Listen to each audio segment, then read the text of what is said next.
जय साईं राम। आज थोड़ी चर्चा करते हैं संतोष धन की। संतुष्ट होना व्यक्ति के लिए बहुत ज़रूरी है, अन्यथा उसके पास चाहे कितना भी कुछ हो, जब तक उसके पास संतोष धन नहीं है, वो अपने मन में संतुष्ट नहीं है, शांत नहीं है, तब तक वो उन सुखों का उपभोग नहीं कर सकता। जो सुख के क्षण हैं वो भी उसके निकल जाते हैं केवल कल की चिंता करने में कि और मुझे ये नहीं है, मुझे ये चाहिए, मुझे और चाहिए, मुझे और चाहिए। ठीक है, आदमी को उन्नति के लिए बराबर प्रयास करना होता है, और ऐसा भी नहीं है कि जितना हमारे पास है तो बस ऐसे बैठ जाओ कि बस अब हमें कुछ नहीं करना है। नहीं, जो है उससे संतुष्ट रहना चाहिए। इसका मतलब ये है कि हाय हाय करके अपने आज को ख़राब नहीं करना चाहिए। जो आज है उसे हमें शांतिपूर्वक जीना चाहिए। कल क्या होगा, कल क्या होगा, कल क्या होगा, उस आने वाले कल की, भविष्य की चिंता में हमें अपना आज खराब नहीं करना चाहिए। चिंता नहीं, चिंतन करना चाहिए। ये चिंतन करें कि कल हमें क्या करना है, कल किस प्रकार से हम थोड़ी और उन्नति कर सकते हैं, इस काम को हम कितना अच्छा और कर सकते हैं। ये चिंतन करो। ये नहीं कि अगर ऐसा हुआ तो क्या होगा, अगर ऐसा हो गया कल तो क्या होगा, इस तरह से नहीं। इससे हमारे जीवन में एक अस्थिरता आती है और हम सुख और चैन की सांस नहीं ले पाते, और हमारा जीवन बस इसी हाय हाय में निकल जाता है, और जो सुख की घड़ियाँ होती हैं हम उनका भी आनंद नहीं ले पाते। इसलिए आज आप देख रहे हैं कि मनुष्य का जीवन बहुत ही परेशानियों से, दुखों से भरा हुआ है।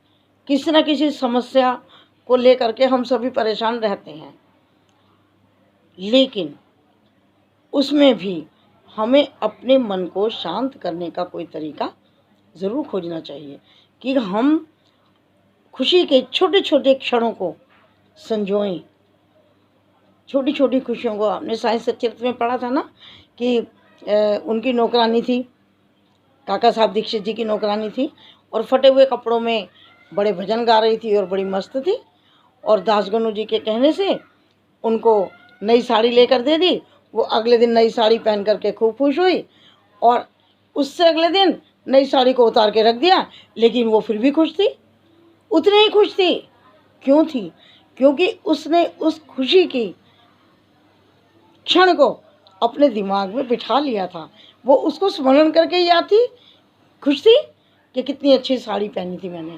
तो अपने आप को, जो खुशियां हैं उनके साथ बांधना हम सीखें, अपनी खुशियों को बांधें, उन्हें याद करें, और जब हम अपने मन को उसमें लगा लेंगे ना, तो फिर हम उस तरीके से जीना सीख लेंगे। थोड़ी अभ्यास की आवश्यकता होती है, वरना देखिए हम मानव हैं, दुख और सुख का हमारे ऊपर असर होता है। ऐसा नहीं कि मैं ये कहूँ कि नहीं जी नहीं, सुख और दुख तो एक जैसी चीज़ है, नहीं है। लेकिन जब हम अभ्यास करेंगे तो धीरे धीरे वो हमारी आदत में शुमार हो जाएगा, और हम बहुत अधिक परेशान नहीं होंगे। जितने आपने देखे संत महात्मा महापुरुष कि उन्हें क्रोध नहीं आता था। क्यों नहीं आता था? क्योंकि उन्होंने उस पर विजय पा ली थी, वो दृढ़ निश्चयी थे। तो इस तरह से अपने संतों की, महात्माओं की बातें याद करके हम अपने को थोड़ा थोड़ा अभ्यस्त कर सकते हैं और अपने जीवन को सुखी बना सकते हैं। इसलिए संतोष धन को अपने जीवन में लाइए। जो आपके पास है उससे संतुष्ट रहिए, अधिक पाने का प्रयास कीजिए। लेकिन जो हर समय, मैंने कई लोगों को देखा, उनके पास सब कुछ है, बहुत कुछ है उनके पास, फिर भी वो रोते रहेंगे, हाय ऐ नहीं हो जाते, वो नहीं हो जाते, की करा, देखो मेरे पास ये नहीं है, वो नहीं है, इतनी परेशान हूँ मैं, बहुत परेशान हूँ, मेरे साथ बहुत परेशानी है।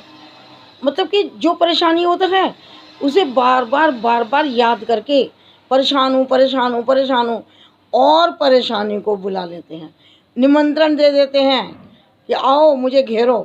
तो ऐसा क्यों करें? परेशानी है, चली जाएगी, कब तक रहेगी?